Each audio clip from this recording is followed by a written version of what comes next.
been a nomad most of my life. So this just feels like a natural progression of that.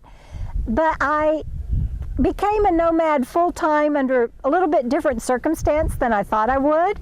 I had thought that I would do it after retirement and had even bought a vintage Class B and moved into her full-time. I called her Fiona Ford and was going to have her completely remodeled, refurbished, and ready to hit the road by the time I retired.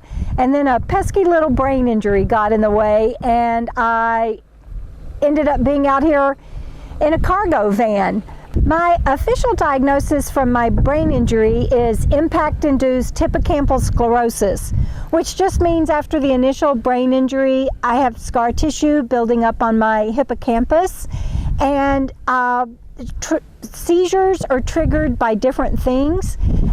Now, they're not epileptic in nature type seizures. That's why I can still drive. They have a long name, and I can't think of them right now, but basically external factors like stress or too much sensory overload or anything like that triggers my type of seizures, and I lose time and memory and shut down.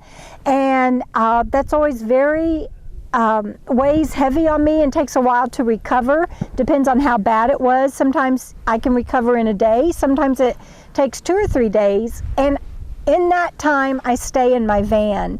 And living in my van out here in peace and quiet and nature is so healing for me. I believe it's healing. I don't have as many seizures, and I get to stay in my van with everything around me until I recover, and it's so comforting. And I get to go to places where I don't even have symptoms.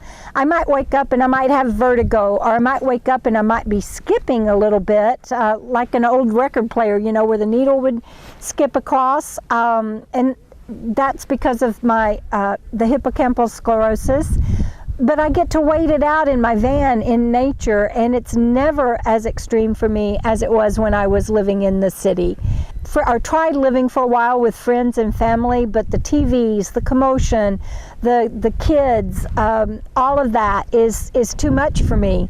But my van isn't. It's simple and it's quiet and peaceful, and I love it.